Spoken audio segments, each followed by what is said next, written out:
Yeah, so Victoria's Secret. Hey, well, he found out the hard way that the woke push doesn't work so well.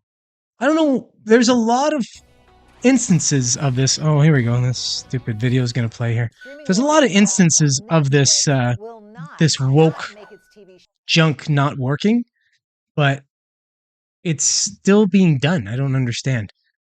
So I'm going to read this article here. This is Fox Business. They'll talk a little bit about what they're doing and some of the numbers that they that they ran into, I guess, and then we'll discuss. So Victoria's Secret ditches prioritizing wokeness over sexiness after sales drop. So according to Victoria's Secret's executives, the brand's diversity initiatives have not been enough to carry the day financially. Lingerie chain Victoria's Secret is reportedly ditching its woke feminist makeover of recent years as it hasn't translated to business success. Well, duh. I wonder why not. Since the brand decided to move away from its hypersexualized image, as businessoffashion.com described it in a recent article, Victoria's Secret has seen a significant revenue drop. As such, it has looked to revamp itself and bring back sexiness, the outlet noted in a piece that was also published by editorial partner CNN on Tuesday. Kathleen Chen reported that the brand's efforts to promote inclusivity, which included making LGBTQ pro women's soccer player and outspoken leftist Megan Rapinoe, as well as a transgender woman. Why don't they say the name? Oh, that's weird. Brand spokesmodels and getting rid of its famous Angels supermodels gained favorable reviews from online critics, but never translated into sales. Well, I don't understand why there's a surprise there. Why would you think that would translate into sales, considering you are pandering to a small part of the population? There's obviously there's a large number of the population that sympathizes with or even agrees with, and all these different things. They're behind this LGBTQ movement. I'm not necessarily one of them, but I'm not against it. I'm just kind of like in the middle. I'm like, whatever, do your thing. But you're pandering to that small percentage of the population that are actually LGBTQ or in that community, and you're leaving the bulk of the rest of us out when you make these kinds of moves. I just don't understand these kinds of pivots. I mean, Bud Light did the same thing, or Anheuser-Busch, I should say, with Bud Light, did the same thing. Why are you doing that? You're cutting your nose off, spite your face. It seems almost like they're doing it on purpose for whatever reason. But in this case, they're obviously smart enough to try and walk it back. Hopefully it's not too late, but we'll see. So according to the numbers, the lingerie brand's projected revenue for 2023 is $6.2 billion, which is 5% lower than it was last year and even lower than 2020 when the brand's revenue was $7.5 billion. So they've dropped quite a bit. That's quite a nasty drop. Was that 20% or something? Well, almost over a couple of years. That's that's no small balls there.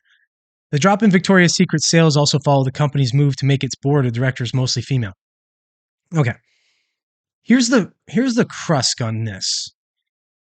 Victoria's Secret, while it's making clothing for females, that clothing is really for men. Because pretty much, other than, say, the panties and bras and stuff, that stuff, sure, it's for women. They're wearing it all day, and they're the ones, but they're still wearing a lot of that stuff for men. So that's like the half and half. But the lingerie and shit, that stuff that goes on for 20 minutes or half hour or whatever your sexual play is, it goes off just as quick. Right? It's in the corner, it's in the bathroom, it's in the laundry hamper. It doesn't stay on all the time, in other words. So that's the show. And that show is for men. So why would you have a mostly female board of directors? They don't necessarily know what men want to see or what men want. Why not have a nice, healthy mix? Have it proportionally mixed based on what your sales revenue is on each category. So if bras and panties, like every day is 50% of your sales, then sure, at least 50% should be women there. Now I would say that 50% should be broken down, maybe 75% women of that 50%, and then 25% men. You still want a man's take on it because part of that is, what we visually want to see.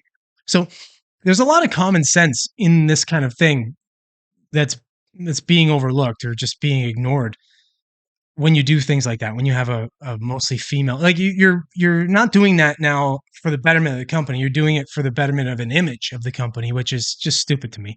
I don't understand. How does was your image so bad before that your sales were plummeting that now when you change your image, your sales start to plummet? You know, it's bizarre to me. But I like Victoria's Secret, so I hope they bounce back. But if they don't, well, hey, you know what? Hopefully others will learn from this kind of thing. So I'm not going to read any more of this article. It's kind of stupid. It gets into Rapinoe, what she was saying about it and such.